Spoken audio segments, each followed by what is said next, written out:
တစ်ပင်ထဲမှာအရန်မြင့်တဲ့အပင်ဟာဟုတ်တယ်ဟာခေကုန်ပြီတော့ပြောတေနေ ဘယ်တော့ပဲ ဘရောက်ပင်တစ်ပင်ထဲမှာအရန်မြင့်တဲ့အပင်ဘရောက်ပင်နဲ့တခြားအများကြီးရှိတော့အဖြေကပါတော့ပါတယ်ဒါပေမဲ့နံပါတ်9ဖြစ်နေတယ်တစ်ပင်ထဲမှာအရန်မြင့်တဲ့ပင် ထိုင်မင်း အေးဘောအဖြေကဟုတ်တယ်ခဏနေကိုအောင်ပြပါဆိုတော့ပေးလို့ ကိုအောင်ပြီ နေရာယူပါဟုတ်ပြီ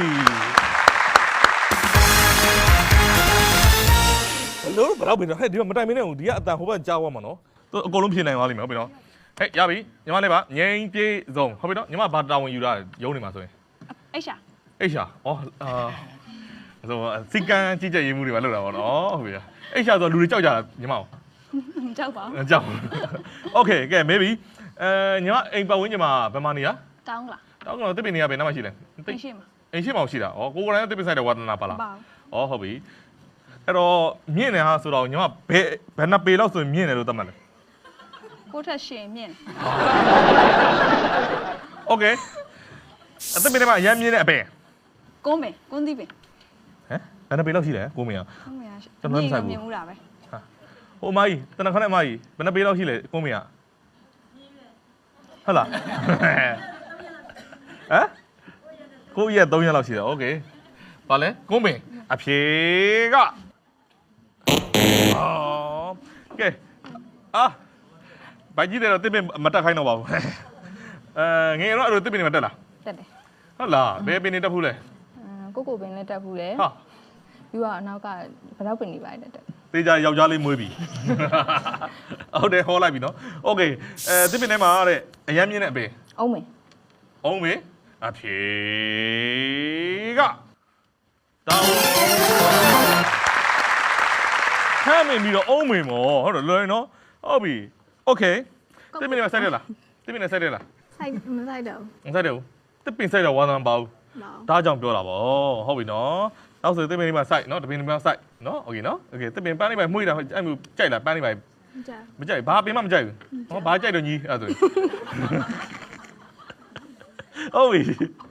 တစ်ပင်ထဲမှာအရမ်းမြင့်တဲ့အပင်နဲ့ ကိုပင် သူဒီကုတ်ကိုပဲအုံးတော်ထဲထားပြီးတော့ကျန်တဲ့ဟာဘူးမသိဘူးကျွန်တော်ဘလို့ပဲပတ်မေးလို့မရဘူး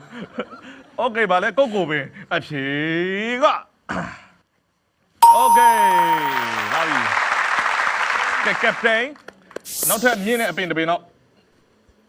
တေနေမြင့်သုံးဟာဆွေးကောဟုတ်ပြီ30စက္ကန့်နဲ့ဖြေရပါမယ်ဆိုတော့စဉ်းစားနေတယ်ကြည့်လုံးဝโอเคဟေးလာအိရှာဒါဒီဘက်လာသစ်ပင်ထဲမှာအရမ်းမြင့်တဲ့အပင် စိတ်မမ်းမယ် စိန်ပန်းပင်ဟိုတချင်းတောင်ရှိသေးရလားတဲဟုတ်ပါလားမြင်ဘူးလားဘယ်လိုပုံမျိုးလဲပြောကြမမြင်ဘူးပဲနဲ့သူများစိန်ပန်းပင်မသိဘူးတဲ့အဖြေကယိုတွေ့လားဟိုဘက်ကကြားကုန်ပြီတို့ပြောဟုတ်ပြီဒီဘက်လာစဉ်းစားဒီဘက်3ယောက်ကဘာမှဖြစ်ဘူးเนาะဟိုကပတိန်ကဆုံးဖြတ်မှာ3ယောက်ကရှောက်ပြောလိုက်ရတယ်ဘာမှမဖြစ်ဘူးတကယ်ဘာအရင်မြင့်နေပင် မကြီးပင် မကြီးပင်ထားပါတော့နောက်တစ်ယောက် တရက်ပင် တရက်ပင်ဘာလို့ဖြေရလဲဒီဖြေကို တရက်ပင်ကလည်းမြင့်နေလေ ဟုတ်ပြီတရက်သေးတော့ဘာပြီးကြိုက် စိတ်နှလုံး စိတ်လုံးကြိုက်တယ်ဩဟုတ်ပြီအကျုံးပင်ဩကျုံးပင်ဒီမှာမြင်ဘူးတယ်စိုက်ဘူးလားဘယ်တော့မှကျုံးနေများတယ် တောင်းပါ โอเคကဲ3ယောက်က3မျိုးထွက်နေပါလေကပတိန်ဒီတဲ့ဖြစ်နိုင်တဲ့ဖြေလေးယူပြီးတော့ဖြေလို့ရပါတယ်နော်โอเค ready အရမ်းမြင့်တဲ့အပင် တရက်ပဲ ဟမ် တရက်ပဲ ကျုံးပင်တွေပါကြားရတာနဲ့တရက်ပင်ဖြေတယ် ရောက်တရားဖြည့်စို့ ကြောင်းလို့မရတော့ဘူးတရက်ပင်ကဲတရက်ပင်လို့ပြောလိုက်တာဖြစ်တဲ့ကျွန်တော်ပြိတ္တကြီးအရောက်တရားရဲ့အဖြေ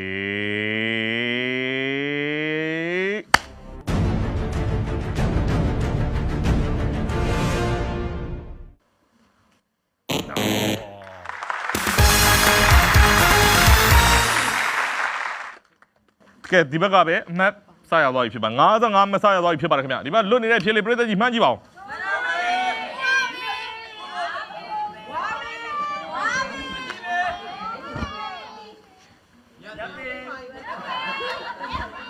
ဘယ်မြက်ပင်ပေါ်လာတယ်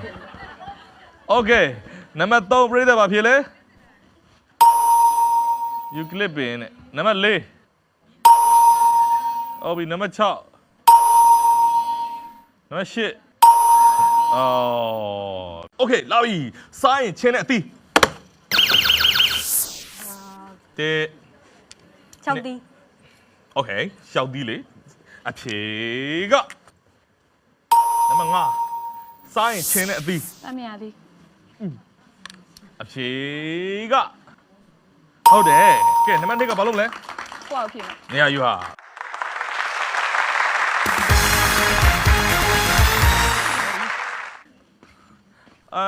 ဘာလဲဘိုက်ကြီးတဲ့တွေကဘာဖြစ်တာချင်းချင်းတက်တာလား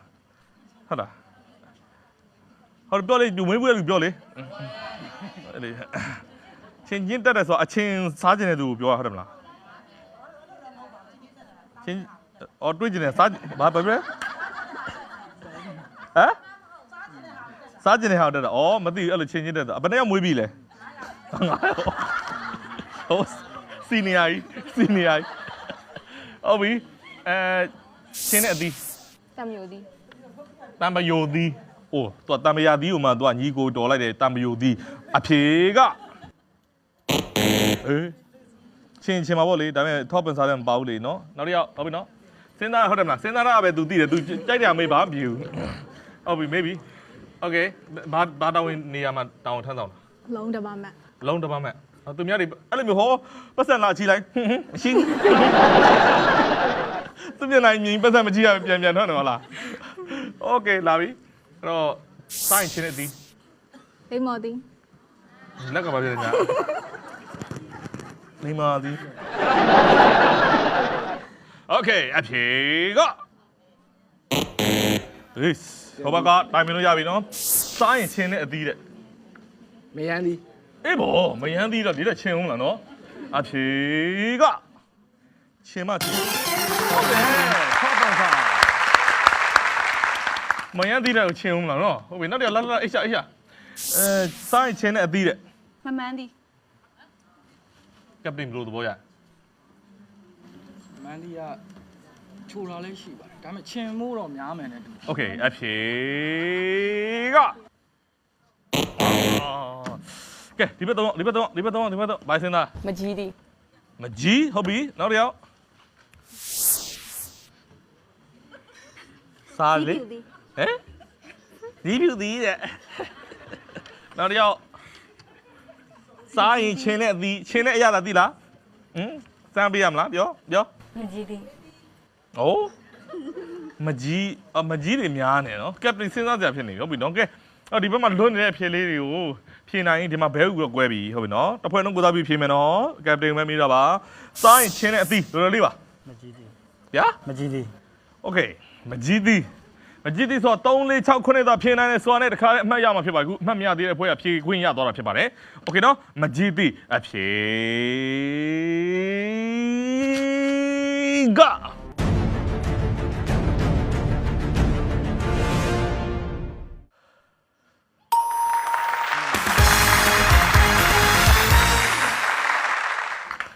မလေးမကြည့်သည်အဖြေကဖြစ်လိုက်ရှင်းကြီးဘာဖြစ်လို့မကြည့်သည်အခုအမှလွတ်နေတဲ့အဖြေလေးဗာလဲ3ရယ်6ရယ်9ရယ်လွတ်နေတယ်ဖြစ်ပြီလို့ဒီအတိကြမှာတက်ကြွလာအဲ့လောက်တော့နံပါတ်3ပြိတ္တာဘာဖြစ်လဲတောင်းရပြီနံပါတ်6နန္ဒတိဟုတ်ပြီတော့ချိုကျင်လေးပေါ့ဗျာနံပါတ်9 Okay